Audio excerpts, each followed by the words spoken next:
So we continue our session on innovation, and the next talk is going to be given by Paulo André from the Telecom Institute and Aveiro University in Portugal. So we are going to listen now to Innovation in Telecommunications Institute in Portugal.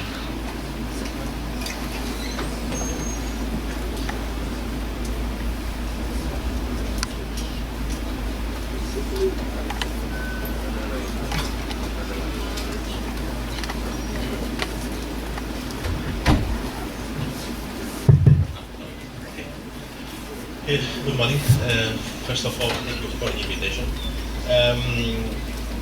Initially, I just came here to make one presentation tomorrow about optical sensors, but yesterday Jose asked me to also introduce our work in optical access networks. So the title is not quite the same as Ildefonso read it. Well, I came from Aveiro, Telecommunications Institute, and initially I will make a brief presentation of our institution, and then I will focus on the work that we have done in the last years in the access networks and the developments that we have done on that topic.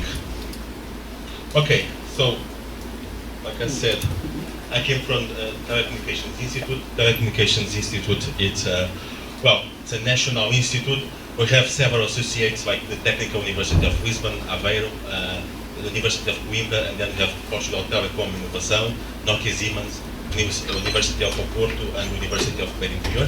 So we are spread along the country.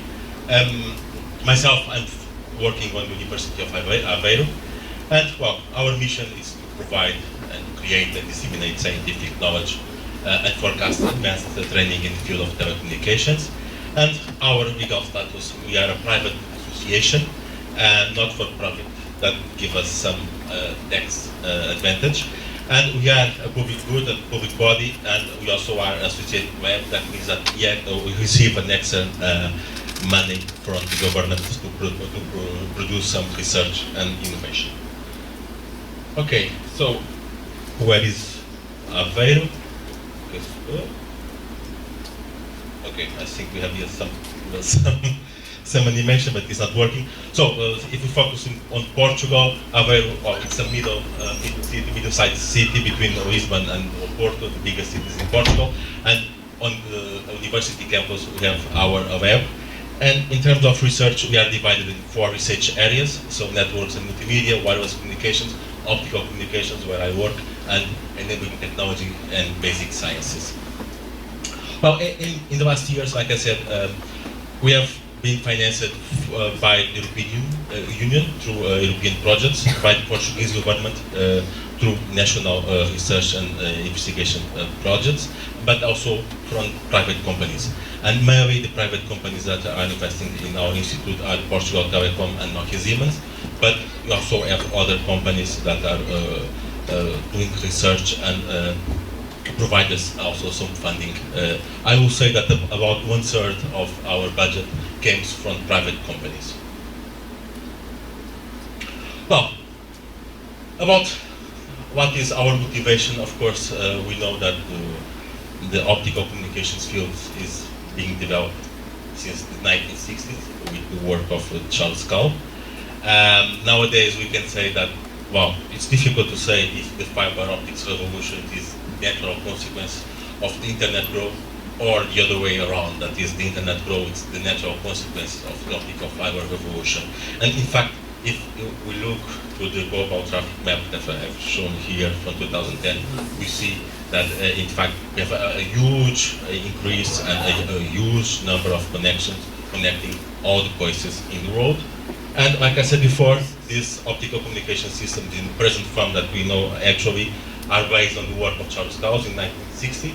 And in fact, the two main persons that have developed the dominant technologies that are used nowadays received the Nobel Prize in Physics. I'm talking about Charles Gauss in 2009 and Marconi in 1909 for the work in optical fibers and on radio frequency. And why to use optical fiber? Well, in fact, we need, and the actual networks need a very high bit rate. And in fact, to achieve this very high bitrate, best technology for transmission is in fact optical fibers. Well, we can use twisted copper pairs, we can go to microwave, we can go to coax cables, but if you want to achieve gigabit per second over a large distance, then you need to go for the optical fiber transmission. And in fact, if you look for the capacity times distance data along the years, we'll see that this is following the Moore's law, and more or less with increase of 10 times each 4 years. And over here, we have what we call the generation, from the first generation to the second to the fifth generation of optical communications. In each one, we start with multimode fibers, and on the fifth generation, then we have all these aspects related with wavelength division, multiplexing, and optical amplification. And even if you go to the core, basic technology, we know that next evolution will be for sure for coherent systems, and we know that for coherent systems that will provide us also an increase on the maximum capacity of the networks. However,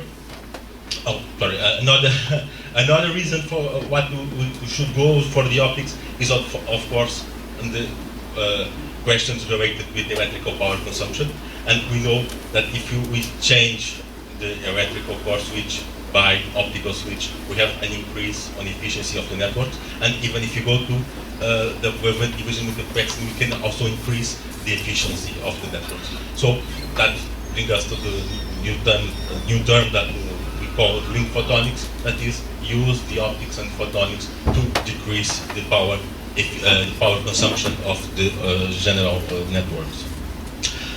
However, we have very large core networks with capacity to provide very high bit rates, and then we have the local area networks that use this information, but we have here in the middle bottleneck.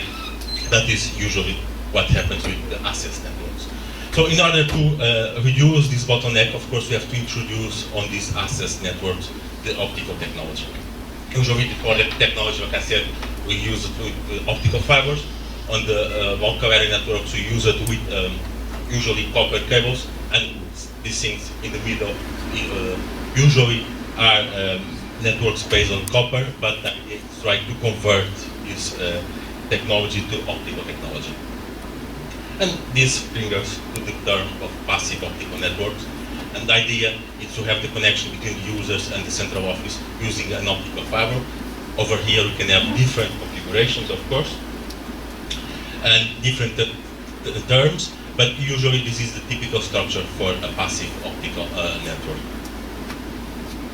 And in fact, this term that usually we go for fiber to the home, the idea is to take the fiber, if possible, to the subscriber home, but okay, we can also take the fiber to the building or to the street or to the cabinet.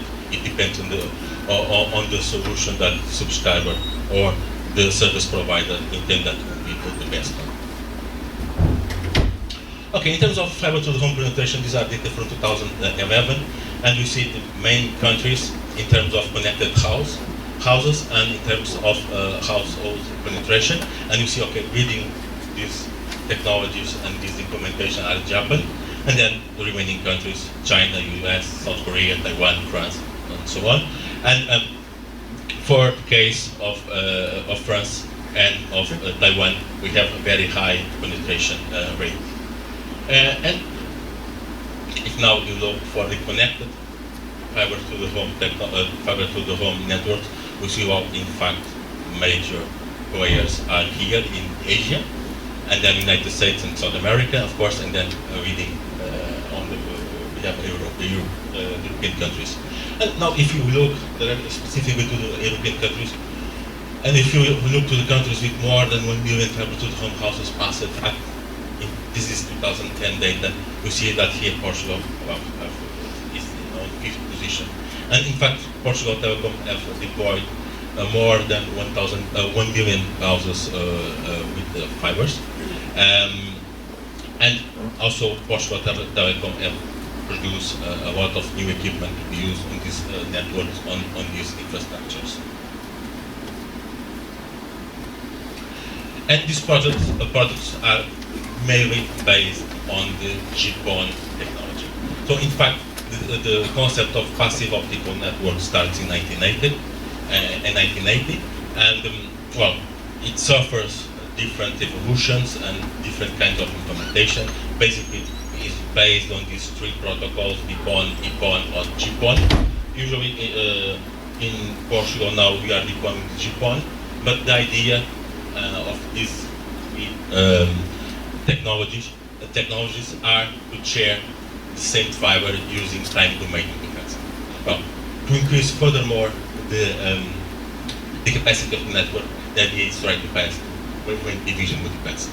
So on this kind of networks, we have on the same fiber the sharing of the information. It's done using different wavelengths for the users and for all the users. So each one of the users will receive a different channel. So this will provide us a high capacity. So we use and share capacity of the PON networks, and we have low latency, and we have also a service transparency. So as you know, when we talk about WDM or wavelength division multiplexing, we can talk about dense wavelength division multiplexing that is used as C-band, or coarse wavelength multiplexing that is used all the full transmission band between 13,000 and 1300 and 1600 nanometers. And for these two solutions, we have studied what should be the best solution for each specific case. For instance, if we go for a coarse WDM that is use all the spectral region, we can have a vast number of channels, but we can have also here components with a vast tolerance to, for instance, temperature fluctuations. Moreover, if we go to WDM channels, then of course we can increase the number of channels, but we have to be more rigorous in terms of tolerances for the optical devices. But the main challenge, of course, is to try to use expensive wavelength selected components. And in fact, if you want to go to coverless optical network units, that is, try to use a network unit that could tune their wavelength signal, then of course we also have several technical solutions, but usually these technical solutions are very, very expensive. So our work in the last years was try to implement all these solutions.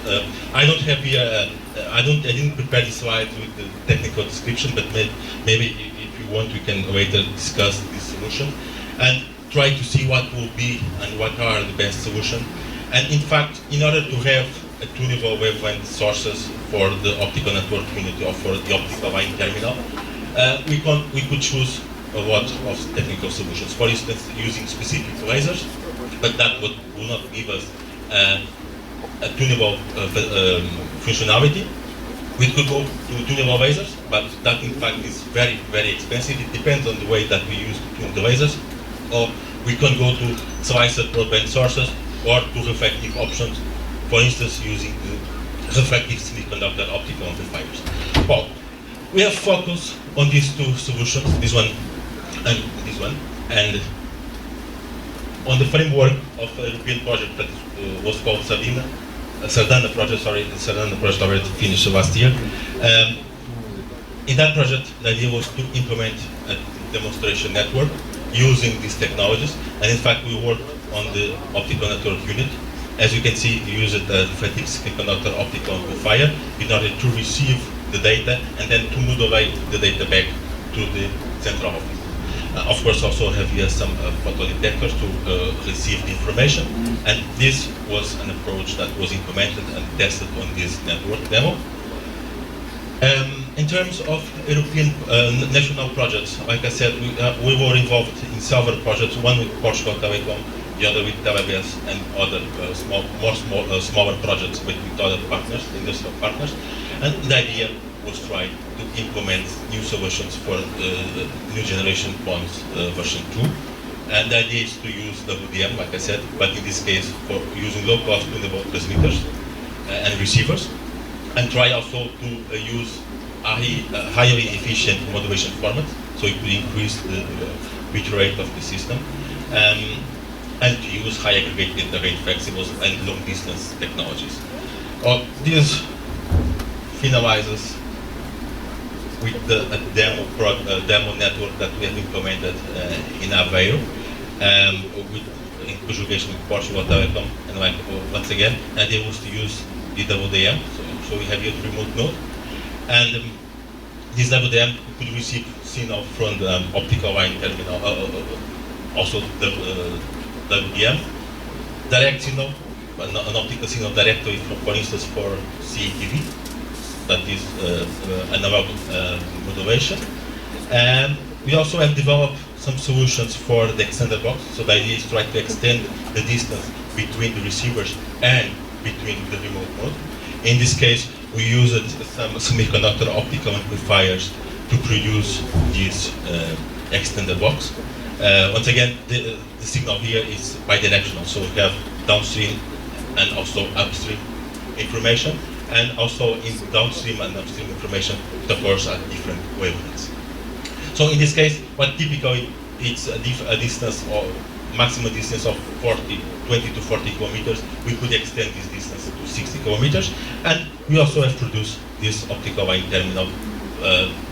We're using, like I said, low-cost semiconductor lasers that were thermally tuned, and in fact we don't have one unique laser for a unit. We have several lasers, so each one was tuned in a different spectral region, so we could cover all the C-band. Once again, I have some animations also, but they don't work properly. But the idea was to show you, in fact, the development that we have done on these topics. Like I said, I didn't focus specifically on the technical aspects, but if you want, we could, during the remaining of the workshop, to discuss these questions associated with optical components for specific use on access networks. Okay, thank you once again. Thank you. So now this talk is open for questions, comments.